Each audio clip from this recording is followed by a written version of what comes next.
I was laying it out and I was embarrassing him. Dude, But this is a clean show. Nothing clean swearing show. is coming out of my mouth. Emilio, I wasn't paying attention to any of that, but what are you talking about? I don't know. I just heard a rumor, I guess. The city's fire and everyone from the courts to the field, we never slow down.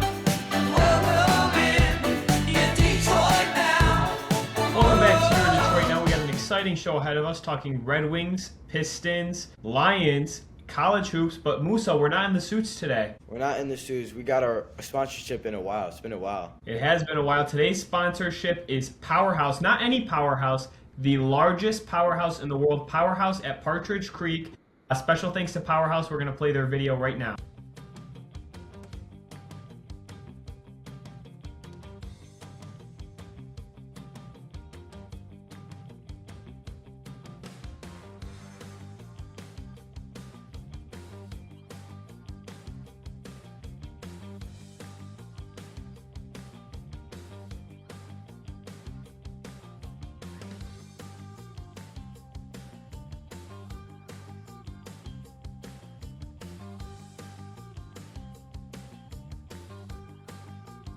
Man, what a great video. I know it looks like an awesome place. Musa, you going to Powerhouse? Yeah, I do. I've been a couple times. Nice, nice. Well, Musa, let's talk about the big game, UofM MSU.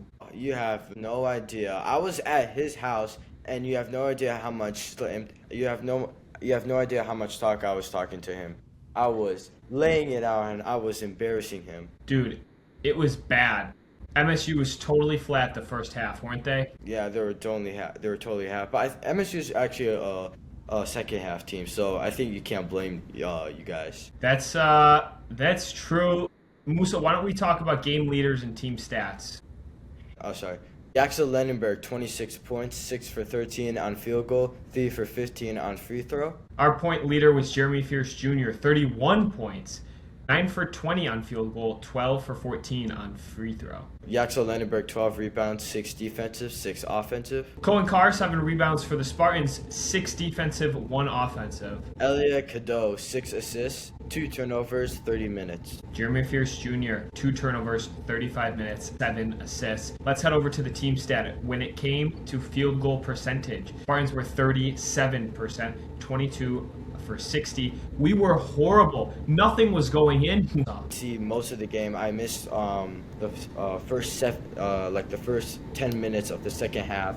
But what I saw of the game, I think you guys missed 25 3 points. Probably, dude. We missed everything. You guys were so bad on the 3 points. I mean, nothing was going in. You guys missed so badly. I don't know how you guys missed so badly. On 3-point shots, 17%, 4 for 23. Horrible. That is horrible. Horrible. 17% on the 3-point. Wow. Michigan, 44% on the field goal, 26 for 59. And on the 3-point, they were 8 for 21, 38%. On the free throw, Spartans were 27, 85%. On the free throws, Michigan was 23 for 26, 88%. That's better than you. Yeah, it is technically. Turnovers, Spartans had 14. Michigan had 13. That's also bad. Rebounds, 36, very low. It's been low recently. We haven't cracked 40 in a little bit. And rebounds for us was 36 as well. Percent led 1%. Percent led 92%. And the largest lead the Spartans had were 2 points.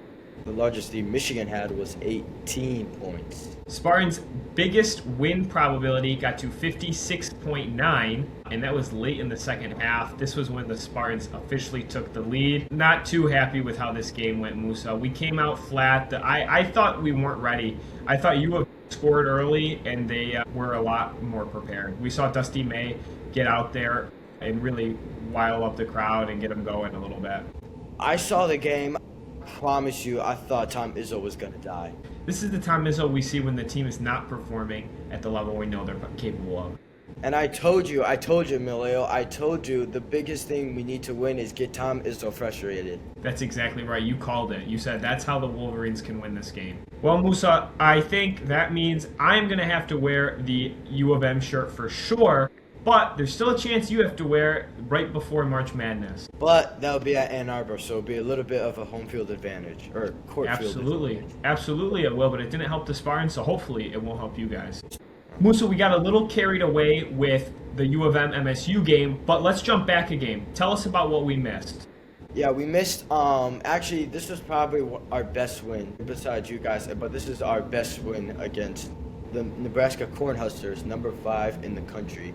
We were actually down in this game, Emilio, by 11 points is Nebraska's largest lead. And our largest lead was 3 points. So that actually means that the game ended with our 3 points with the lead. Yeah, this was a really back and forth game. Nebraska was up the entire time. It wasn't until the very end that U of M really kind of took over. Nebraska had an 81.3% chance of winning. I mean, like, wow. That's almost a lock. That's what you said. You said anything in the 80s is a lock. Anything in the 80s is a lot. And they were up by 7 points when they had an 80.5% chance. That's right. Well, What did the not Wolverines do right, Musa? Chris Johnson, 17 points, 5 for 6 on field goals, 6 for 7 on free throw. 12 rebounds for Maurice Johnson Jr., 10 defensive, 2 offensive. And Elliot Cadeau, 7 assists, 8 turnovers in 33 minutes. Field goal percentage, Michigan was 47%, 25 for 53. On the 3-point, we were 23%, 6 for 26. That is so bad. Yeah, that's pretty bad. Free throw, Michigan was 19 for 23. And Emilio, I'm kind of curious, how did Nebraska only had 4 free throw attempts? Yeah, that was pretty interesting. I noticed that. I think it shows that the Wolverines played clean and good defense. Turnovers, 35 rebounds, 5% led, and largest lead was 5, like I said. This was an exciting game, Emilio, and against a Big Ten opponent, a top 5 team. I mean, this is one of our best wins so far. 100% Musa. So what does that win do for you, the Wolverines? I think now that we beat you and we beat Nebraska, we're at the number 2 spot in the country, only behind Arizona. That's correct. What about the standings within the Big Ten? The standings within the Big Ten, Michigan is number 1. Standalone first place. They have that tiebreaker, right? Have that tiebreaker against Illinois, but technically we have a better overall record. That's right. Next game, we reversed the Penn State Nittany Lions. Emilio, the last time we reversed the Penn State Nittany Lions, it was a very scary game. We almost lost. Ooh, I wish you would have. And then the next game, we actually had our first loss of the season against Wisconsin. That's right. What was their rank again at the time? Whatever, Robert. Didn't you? Don't remember. We beat you.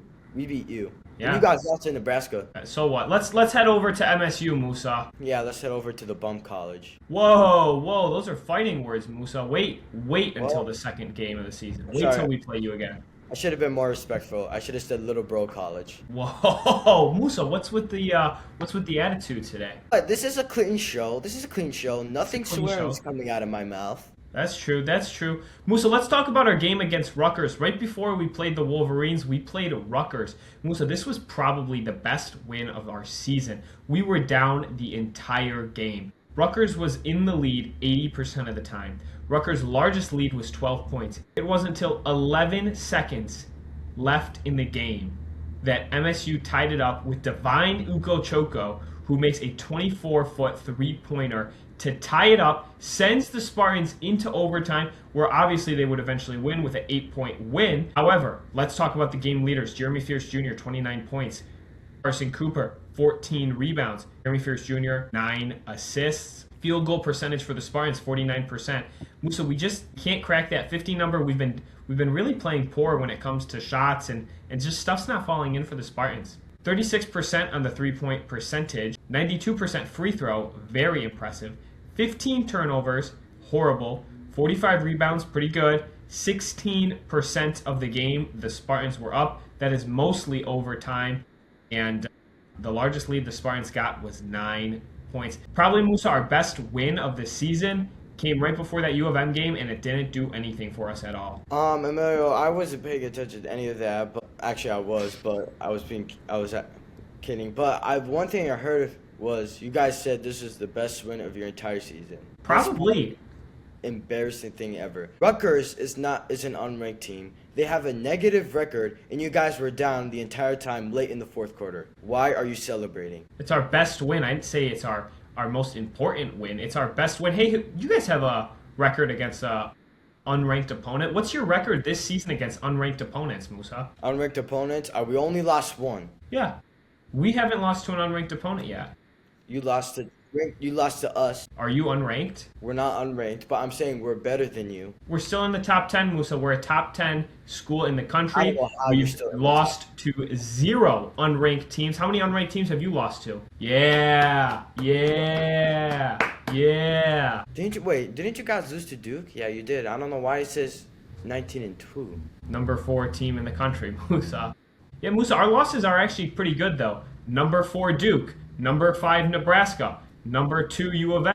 These are good losses. Good losses. They're still losses. They're still losses, but these are competitive games. At this moment of time, like I said, Michigan State number 10 in the country, number 3 in the Big Ten. Musa, with all that being said, college hoops is really heating up. We're getting into the prime of the season. I'm pretty excited about it. Any final thoughts before we head over to NBA? All right, Musa, let's head over to Pistons basketball. Some crazy news happening. The Pistons were involved in a 3-team trade today involving the Timberwolves and the Bulls. Musa, we traded away Javen Ivey, and we're acquiring Kevin Hunter and Dario Saric. Musa, this is shocking news. Yeah, this is very, very shocking. Jaden Ivey was a really great player. Yeah, he's been a core part of this lineup, and you know, as someone who in the media was telling us this, Giannis Antetokounmpo was on the table. I am shocked that is not the move we made.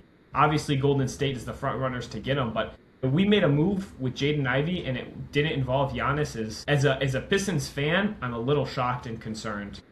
Yeah, I'm also shocked. I think I have a pattern this year. So you remember the time, of course you remember this time where the Lions almost had a great chance to get Mike McDaniel for our new offensive coordinator? Who could forget? We were right there. Everyone was super hyped and it didn't happen. It's the same with the Pistons. Everyone is too hyped to get Giannis, but then it didn't happen. Musa, why can't we land these big fish? Why can't we do it? I don't know. To save more money, that's my thing. That's my guess. It's embarrassing. Let's take a risk. Let's have these GMs do something that'll better the team rather than save their jobs. Let's go out and get a big player. I know. It's just so weird. The Giannis was on the table. I don't know why we couldn't get him. He's one of the best players in the NBA. He is. He's probably top 5 right now for sure. Top 5.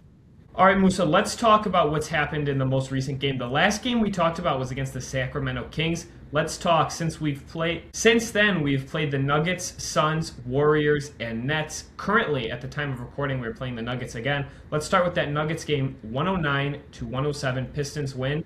Tobias Harris, 22 points. Tobias Harris, 8 rebounds. Cade Cunningham, 11 assists. Team stats, 47% on the field goal, 44 for 94, 19% on the 3-point, 6 for 31. Emilio, that is terrible. Terrible. 83% on the free throw, 15 for 18. 7 turnovers though, Emilio. Pretty solid. 41 rebounds, but the Nuggets had 98% led, and largest lead was 18. Emilio, what are your thoughts on this game? I thought it was interesting that the Pistons' win probability remained dominant the whole time, except for the very end. The Nuggets totally got close in the end, and at one point obviously made it a 1-point game, but this was a shockingly close game for no reason at all. This was very shocking. I was so nervous. Are you afraid of the Joker, Emilio? Ooh, he's good. So he is good. He's pretty good. It sounds like fear. A little bit. Moose, we're playing him right now. At the time of recording, the score is 61-79. The Pistons are up. Hopefully we can lock this up.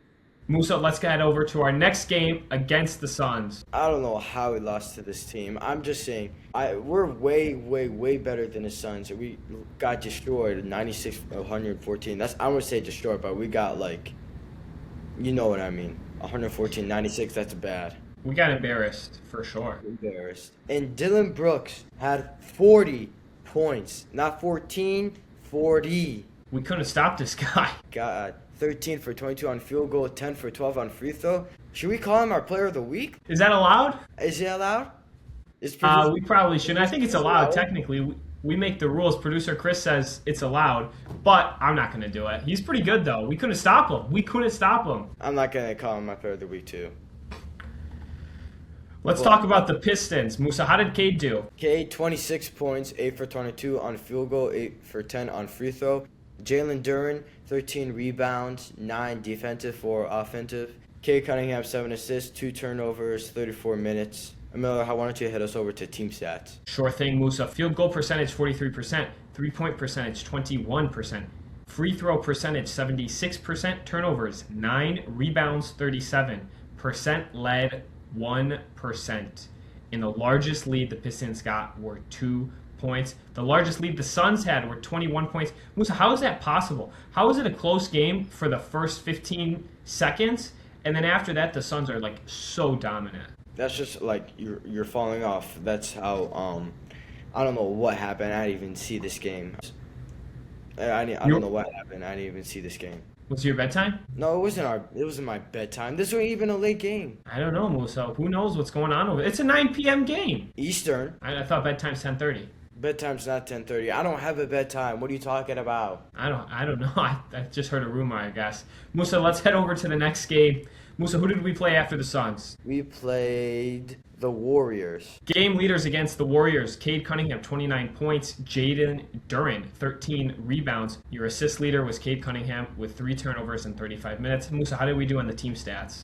But I noticed something. Weren't these the same game leaders in the last game? I believe they were the exact same game leaders. 48% on field goal, 46 for 95, 38% on 3-point, 10 for 26. It's pretty shocking we had a higher 3-point than the Warriors, even though they have Steph Curry, who is arguably the best 3-point shooter of all time. 100%. A free throw, 29 for 36, 81%, 16 turnovers, 53 rebounds, Emilio. 90% led, and largest lead was 20. So this was a pretty exciting game. If you look at the game flow, we were up the entire time after the first quarter, so very, very good job to the Pistons. Very, very, very good job. Even on the rebounds, like, wow. Anything plus 50 is outstanding. Well, let's head over to the next game against the Nets. Brooklyn Nets, this was a 77-130 Detroit Pistons win. Pistons won this game by 55 points. Jalen Duren, 21 points. Jalen Duren, 10 rebounds. Cade Cunningham, 12 assists. So Jalen Duren is playing special. He's not going to be my player of the week, but he's definitely an honorable mention. Definitely an honorable mention. There's been some good basketball players that deserve to be player of the week, even in college hoops. Like, I saw a lot. Don't get me started about college hoops, Musa. Tell us about the team stats of this game. Yeah, you're pretty upset about college hoops. Field goal percentage, 56%, 48 for 85. 38% on the 3-point, 12 for 32. Free throw, 76%, 22 for 29. 8 turnovers, 43 rebounds, 89% led. Largest lead was 55. Yeah, this was dominance on all sides of the ball. 43 rebounds. The Pistons started the game with a 80% chance of winning, and obviously the stats makers were correct. Emilio, earlier in the third quarter, 10 minutes and 27 seconds, right when that hit, we had a 99.9% chance of winning the game. Yeah, they were so dominant. At that point in the game, they already had scored 71 points. We were almost double their points. Pistons are on a run, man. They're doing something special. For sure. And, at this point, let's talk about their stats, where they stand in the league. They're first in the Central Division. When we look at their full standings and we compare them to the rest of the league, they're 2 games behind OKC, Musa. So this is a very exciting time to be a Detroit Pistons fan. Very, very, very good time. So, Musa, final thoughts on the Pistons. Let's see what we can do to lock up that number 1 seed and really show what we can bring to the playoffs. Let's make a deep run. Let's make a deep run. I'm concerned about why we made this trade this late in the season with how good things are going. I like the approach the 2021 Bucks took when they won the Super Bowl, re-signed all 22 starters. So things are rolling, things are moving good, and I don't know why you'd make a trade and break up the locker room at this point in the season. So I'm concerned about that. I would have been okay adding someone like Giannis, because to have a generational player next to Cade could be outstanding. Those two could probably make Detroit a number 1 favorite to win the finals. So I'm concerned about the trade at this point. Musa, how about you? I'm also very concerned. Giannis is a great player. Like you said, I really liked him. I would have liked him to play with Cade. But it's pretty upset we didn't get that trade. 100% agree, Musa. Let's head over to the big news that everyone has been probably waiting for, aside for the UofM game. Musa, the Red Wings have a very special player on the team. He goes by the name Patrick Kane, also known as Showtime. Musa, do you know what Showtime did this week? What did he do, Emilio? Showtime became the points leader for any American-born player. For that reason, he's going to earn my Player of the Week. Congratulations, Patrick Kane, Showtime. Showtime, Patrick Kane. You talked about him earlier this season when he had his first 500 points as an American. The only fifth American ever to play hockey and do that. So to do 500 goals and become the points leader as a born American, very special to do that in the same season. So this guy got robbed from the Olympic team, and yeah, Player of the Week for sure. Well, let's head over to NHL, where the last time we talked about was the win against the Jets, but the next game we lost against the Los Angeles Kings. Musa, in the last 4 games were 3-1. Like you just said, the score 3-1. Let's talk about that Kings game. Stars of the game, Alex DeBrincat was the Red Wings' only star of the game, and that was with his 1 goal in the 3rd period. Team stats, Red Wings had 28 shots, 11 hits, and 6 penalty minutes. But we did have a 68.5% on the face-off. That's pretty good. Red Wings came into this game minus 125 favorites. Definitely disappointed everyone. Musa, let's head over to the next game against the Capitals. Loss 4-3. Stars of the game, Patrick Kane was one of the stars of the game with 1 assist, and Alex DeBrincat 2 goals with 1 assist. This was Patrick Kane's special game where he officially took the lead for the highest scoring points for an American-born player. Let's talk about the team stats. Shots, 21. Hits, 13. Penalty minutes, 4. This was a tough loss in the shootout, Musa. This went past overtime into the shootout. This would have been a special game to win, especially for Patrick Kane. Yeah, this would have been a very special game if you won. Let's talk about how the shootout went. Detroit scored first, then the Capitals. Detroit scored again, then the Capitals. Detroit missed, bounced off the crossbar, and then the Capitals scored again. Musa, this was embarrassing. I mean, if you're going to lose, you want to see it in a shootout. Isn't that right? Yeah, you got to see it in a shootout. So you made it all the way to the end. Can't be too mad about it. Musa, let's talk about the next game. The next game was against the Avalanche, 5-0. We had no stars of the game. 28 shots, 16 hits, 6 penalty minutes, 54.2% on the face-off. Musa, like we said, definitely an embarrassing game. We came into the game plus 110-point underdogs. Didn't deserve this win, but one thing I'm definitely seeing is we're outshooting our opponents. Let's head over to our most recent game. We played the Avalanche again, 2-0. Musa, the goals finally went in, and we started saving some stuff. John Gibson, 100% save rate. Get this guy in the net more often. 21 saves. Yeah, I don't know why this guy isn't in the net more. Other stars of the game, Lucas Raymond and Marco Kasper was the final star of the game with a goal. Musa, how about the team stats? 25 shots, 27 hits, 4 penalty minutes, 47.9% on the face-off. These are pretty solid stats, especially that 4 minutes in the penalty box. Got to be excited about that. Got to be very excited. Well, Musa, how are the Red Wings doing as the season with these 3 losses this week? We're second in the Atlantic Division, behind Tampa Bay, which have 2 more points than us. We're 33, 18, 6. When it comes to the Eastern Conference, we are number 3 against the Carolina Hurricanes and the Tampa Bay Lightning. Yeah, Musa, you're absolutely right, and we're in a very tight race with the Lightning right now, so it's really anybody's game. So we'll see how the season unfolds as we approach, coming up here, Musa, the mid-season break. Yeah, the mid-season break, we got to do. We can't let these shootouts happen again. We can't let 0 points happen again. That's right. We're losing some guys. We're losing Dylan Larkin to the Olympic team for the break. So on the 4th will be the last game until the 26th. Last year at this time, the Red Wings fumbled after the break. That off time really gave them a hard time. So hopefully the Red Wings can stay hot through the break, and this break maybe can't come at a better time with this 3 loss behind us. Yeah, I 100% agree with everything you said. Miller, I forgot to call my player of the week. My player of the week is going to be Yaxel Lindenberg. Yeah, he killed us. Yeah, he killed you guys. 26 points, 12 rebounds. That insane dunk against Jeremy Fears. Yeah, that was as a unbiased take. That was pretty awesome. That was very awesome. This is actually the hardest week for me to pick my player of the week. So many good options.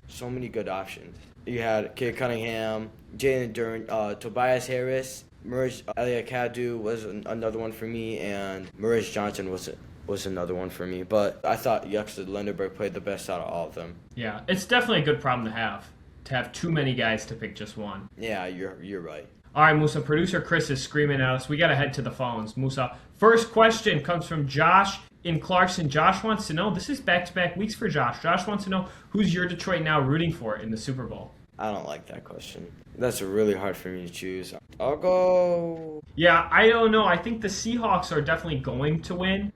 They're the better team on paper. Just looking at the tape, the Patriots have had the easiest schedule to a Super Bowl of all time. If you look at who they've played and the results, Musa, can we do that real quick?